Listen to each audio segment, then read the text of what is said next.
It's so good to see both of you. Thank It really is. What I love about this book is it's a conversation, but we're in the conversation and I can hear you talking to me.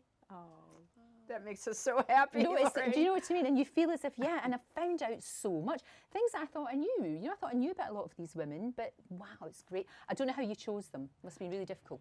Oh, it was so hard. Yeah, yeah. Oh, I mean, we started off with lists of hundreds and hundreds and hundreds of women, and then we narrowed it down, we thought, and we wrote 200 essays. And then our editor said, that's way too many. You have to cut it in half. And that was the most painful part of the whole process. And then we ended up with those 103 women. Oh, it's amazing. What do you hope that people reading the book will take away? Well, we hope that people will find these women inspiring for their own lives. We also hope they understand why we find them inspiring, but even more, Lorraine, that kind of, even if just one story resonates with a young woman or a young man, reading the book and thinking that, yeah, I can be gutsy too, I think we'll be happy. Because I like gutsy. I like that. I think it's good. You know, it's stories of courage and resilience. But I think all of these women as well were a lot of them are very kind to one another. Yes. There was that going on, and I think that's really important. I do too. Yeah. You know, for us, being a gutsy woman obviously means you've got a purpose in your own life that you're pursuing, you're determined, you're persistent. But it also means that you're opening doors for other people, you're bringing others along. It's not just all about you. It is about, you know, how do we all end up being kinder, more supportive, more helpful to each other. And a lot of these women, you know, they just live their lives, but they did it often against, you know, obstacles and in the midst of tragedy and setbacks. So we do want people, as Chelsea said, to think, okay, look, everybody gets knocked down. Everybody has problems in their lives. Every single human being. There is no perfect person or smooth, seamless life. And so how do we find inspiration and motivation? And I think storytelling historically has been one of the best ways. No, absolutely. And you've had your share of that. You've bounced back Oh, yes, many a time. yes. I think it's remarkable. And I know it's something, Chelsea, you admire so much about your mum. Deeply. And we write about my two grandmothers who were such important, not only influences, but role models, and particularly my mom's mom, who I was lucky enough to know and love my whole life. I mean, she passed away just over 8 years ago now, and I still miss her every single day. But she did have this mantra, Lorraine, that I think about still every single day, that life's not about what happens to you, it's about what you do with what happens to you. And I think she embodied that, and so does my mom, and so do all these and all of these incredible women. You said, and I remember, I mean, it sort of resonated around the world that you said the gutsiest thing you did was staying in your marriage. Yes. And I know that was incredible because so many women related to that. On so many different levels, you know, because every relationship's totally different. No one really knows what goes on inside everybody's relationship. But you saying that, everybody went, actually, that was really good. Well, it was. I mean, I was asked and I honestly answered, but I was quick to say, sometimes the gutsiest thing to do is leave. For sure. Sometimes the gutsiest thing to do is to walk away. But I write about Eleanor Roosevelt, and in the book, in so many ways, I say she was a real inspiration for me. Certainly when I was First Lady, but in every way. And you know, she did the same thing, you know, and so I write, you know, sometimes it can be gutsy. And I think what we want to do is give people permission to make the best choices for their own lives. So, for example, when I was a little girl, my mother's closest friend got breast cancer. You know, Lorraine, back in those days, you didn't say those words. That's right. And so women suffered in silence. And along came Betty Ford, the wife of President Gerald Ford, diagnosed with breast cancer while she was in the White House. And by God, she said, you know, I'm not going to be ashamed of this. It's a disease. It's not a character flaw or some kind of other problem with me. And in her hospital bed, she called in the press and her husband standing there. That literally saved lives. So what I want people to do is to understand we still face hard choices in life, and make the gutsiest, best choice for you. and do it with kindness. No, very much so, very much so. And Chelsea, I know, again, it goes back to admiring your mum and what an amazing role model you have in your mother. And very different lives at very different times, but I sense there's these strong women running right down the line. Yes, although I don't think, Lorraine, we realized, or at least I didn't realize, how different our lived experiences have been until we started talking about this book. Because when my mom was growing up, the only women that she knew who worked outside the home were her teachers and the librarians. Whereas when I was growing up, not only did I know my mom, who worked outside the home, just a bit. Yeah, a bit, more than a bit. You know, my pediatrician was a woman. When I was in first grade, we elected a woman mayor of Little Rock. And so I just had such a different experience. And yet I always knew that whether women were working outside the home, in the home, doing both, as my mom was, that anyone could be gutsy, and that kind of being gutsy was going to make their own lives hopefully full of more meaning and purpose, but also enable them to kind of be the role models for the next generation. It's just allowing them to be whatever they can, whatever they want to be. It's that. And there are as many right answers as there are women. Indeed. We've got a situation now, as you know, we've got an election coming up in the UK. Merry Christmas to everybody. It's like, thanks for that. But one thing that's really, really upset a lot of people who were making all these strides, and it's fantastic, so many women MPs are standing down, far too many of them are, and they're intimidated, and they're bullied, and they'd be getting death threats, threats of rape. I mean, it's horrendous. It's absolutely horrendous. How on earth do we hang on to these incredible women who've got so much to give and yet just feel that they just can't do it anymore? Well, you know, I saw with such horror the murder of Jo Cox. Horrific, yeah. And, you know, it was a political assassination. And I have talked with current and former members, women members of both the House of Commons and the House of Lords, and they are scared because they are being threatened and intimidated. And, you know, this social media effect where people can, you know, mutter something that used to go unnoticed, now they put it in a tweet or some other communication form, and people are being threatened with death and other attacks. This has to stop, and your government should be really clear about that. Your government needs to stand up and say, we don't want to lose women, regardless of party. We want women to stand for office, be elected, and serve. And we're going to make it really clear that we're going to protect these women, and we're going to do everything possible to enable them to fulfill, you know, their own dream of being an elected leader. It is so dangerous what's happening in your democracy and my democracy.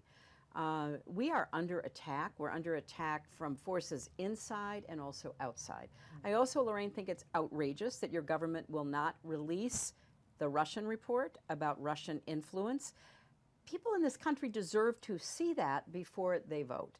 Who knows what's in it? None of us do. But the very fact that it's being withheld raises questions. So there's a lot going on that raise a lot of issues for those of us who deeply admire the UK, have many, many friends and know how important our relationship is, not only personally, but between our nations. And we cannot allow people to be intimidated from being full participants in democracy. Hoorah. That was fantastic. I love that. I'm applauding. Everybody applaud. That was amazing. No, it's true. It's absolutely true. It really is. And it is something that really worries me, because we want people, good, kind, caring, intelligent, bright people in public life. Absolutely. We really do. We need them now more than ever, because the problems are so complex. Yep. You know, what are we going to do about, you know, technology and the way it's running our lives, artificial intelligence, climate change, immigration, all these really tough issues. And so, yeah, we need smart people, and we need people to get over themselves and get over their particular philosophy or partisan view, because it's much bigger than any one person, and it's much bigger than any one party. We've got to get back to a mentality of, we're all in this together. You know, we were laughing about, you know, keep calm and carry on. We need to get back to solving problems together and finding common ground. Now, the thing is, there you are, a woman, you're at the height of your powers. You absolutely are. And I know that you still do, you know, through this book, through the foundation, you do amazing work. But there's an awful lot of people that would love you to stand again. You know that. Is that something that won't happen, you think? Or Well, you know, I hear it all the time. I bet and you do. obviously, You must. I think about what I would have done as president all the time as well, because it distresses me to see what's happening now.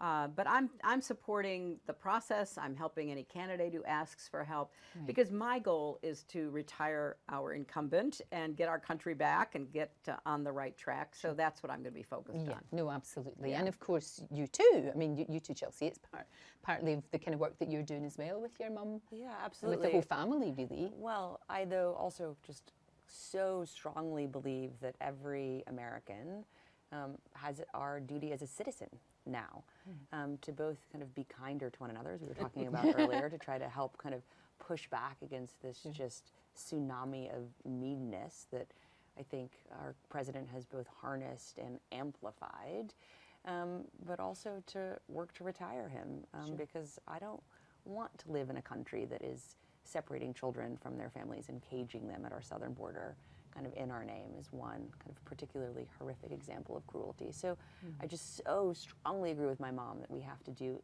anything and everything we can to ensure that the next election turns out very differently than the last one. No, indeed. And especially as a mum. I mean, I can't believe you've got a 3-month-old. Look at you, you're so together. It's really a lot of caffeine and water and some makeup. Well, it's working. It is absolutely working. And we're traveling with him.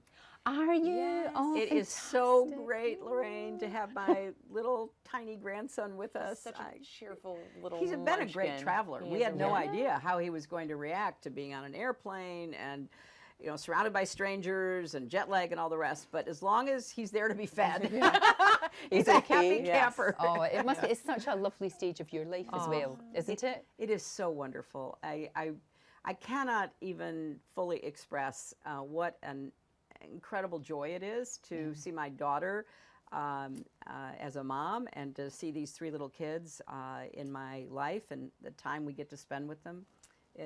And you do actually, considering how busy you are and considering all of the commitments both of you have, you do really make time for each other. I really like that it's very important. It's so important. And you know, Lorraine, I didn't know what a gift my children would give me is seeing my mom as a grandmother, but it has been such a gift because obviously I don't remember being a baby, but seeing how much she loves like little Jasper and how much she loves Charlotte and Aiden.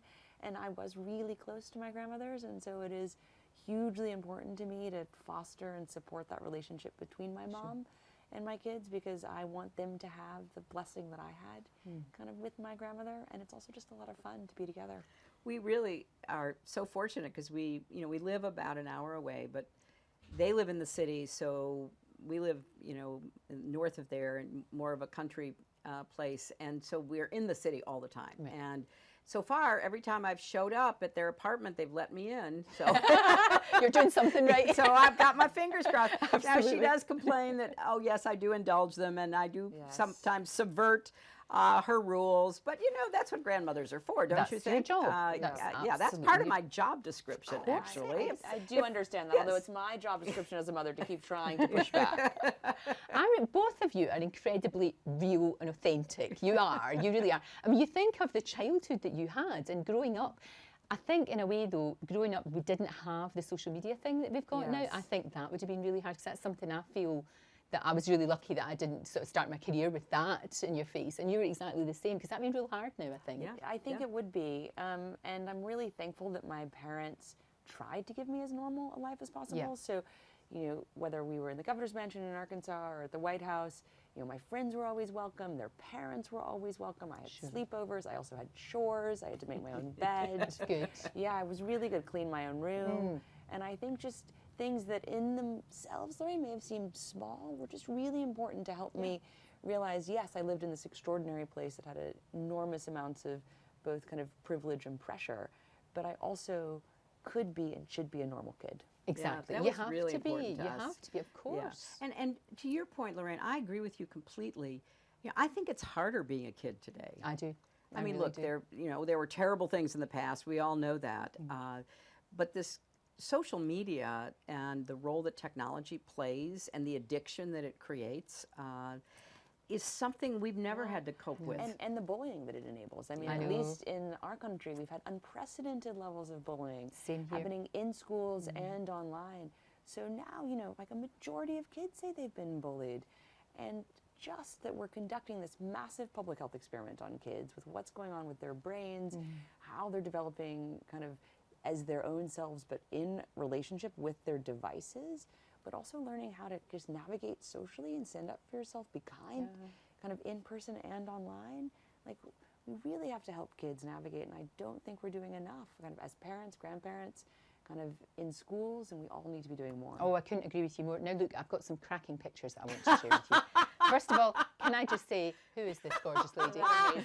Love that so much. I'm looking I at just wish she still had the trousers. Oh, I would, yeah. They are really fashionable, oh thank my you. Lord, have They mercy. are. I think it's a good one. I'm liking it a lot. This is when you were little. Isn't that cute? That's It's so cute. Oh my gosh. Absolutely adorable. I love that. I do love that. This photo really shows what a close family. It's my first day at Stanford. Yeah. Oh, Yes. can I tell you, Lorraine, there's a really funny story behind this. So we took her to college. Of course, she had to pick a place all the way across the country. Yeah, of course. It's not why I picked it. Yeah, well, anyway. So we show up, and of course, I'm so nervous. Now, Bill has been very calm throughout this whole process. Right. I'm the one taking her to buy the school supplies and what she's going to do in her dorm room and all of that. So I was a nervous wreck before we arrived. We get there, and I'm in the dorm room, and I've got what's called shelf paper, and I'm saying, oh, we need to put it in your drawers and on your shelves, and she's rolling her eyes. Bill, meanwhile, all of a sudden it hits him. We're not just visiting, we're going to leave her there, right? So we're at the welcoming ceremony, and they have a young student, probably a junior, speaking, and he says, it was like he had been like watching us. He said, yes, and I suppose that your mother has been in your dorm room lining the shelves and drawers with paper and otherwise annoying you. That's all right. I felt very seen. I Yes, right. She'll be gone soon. You can keep it as messy as you want. And I'm sure your father has just realized that, having a child at Stanford means that you leave them there. And we're like, oh my God. Did you know I that? think that's the moment that they capture. It's beautiful. It's absolutely Common gorgeous. experience. And this is you out shopping, which shows that you can go, and you could have, you could have some sort of semblance of normal I life, think it's I guess. Christmas shop. No, it No, wouldn't be. no. No, not with shorts No, on. we definitely had been at a bookstore, B. Dalton, which is a great Yes, of bookstore. course. I know you're Love voracious. the bookstores. This is gorgeous. This is the Isn't photo. that beautiful? There's our Beautiful. wonderful son-in-law, Mark. And they got married in the Hudson Valley, which is just one of our favorite, most beautiful places in America. But it was very historic. Stunning. Beautiful bride. Gorgeous. And here, now, I think you might be a little bit besotted, both of yeah, you. just a little bit. Oh my gosh, I think that's Charlotte. That is I think Charlotte, that's the yeah. newborn. Beautiful. Which I can tell not only because of course I remember, like each child, but because they changed the little hats in the hospital. Oh, So each one had some different version Really? of the hat. The blanket stayed the same, but the hat shifted, so I can Okay, always can tell. I ask you, did you swaddle your daughter Rosie? Did I swaddle? I think I might have. I didn't swaddle. No. I used to put her in little baby grows. Yeah. But I didn't bundle it up. I know. And But my that's- gran said I should have though. Well, it was in the Bible, and I guess it used to be done for a long time. But my mother was like bewildered by this whole kind of swaddling new thing? thing No, of that's right. swaddling. Oh no, I didn't. She just had baby grows, and that was that. we're And very then swaddling. two icons. Oh, I adore her, adore her, adore her. Yeah. The power in there. Yeah. The And the force for joy. good. The power, but also power the and joy. So Exactly. this was probably in 2012, I want to say, Yeah. maybe, and so I think this was one of the very first selfies that Meryl Streep took. Well, that's not We bad. were laughing about That's it. Not at all. not bad at Yeah. all. I am loving it. We saw pictures there of your husband, of course. Do you get any time to just do stuff together? Oh, we do. You're all right. 'Cause you're so Absolutely. busy. You're here, he's there. But you Right. get time to go for walks. Oh, we go and for do we go for things. lots of walks. We have 2 dogs. Excellent. Maisie and Tally. We walk them. We go to the movies. We go out to dinner. We go see our grandchildren.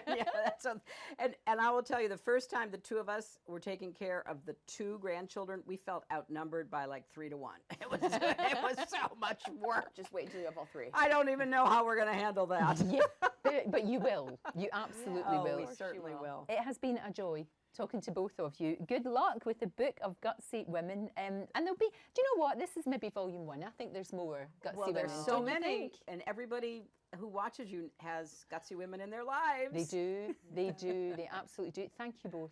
Thank you, Absolute Lorraine. joy. Thank you so much. Good luck with it. Thank you, Lorraine.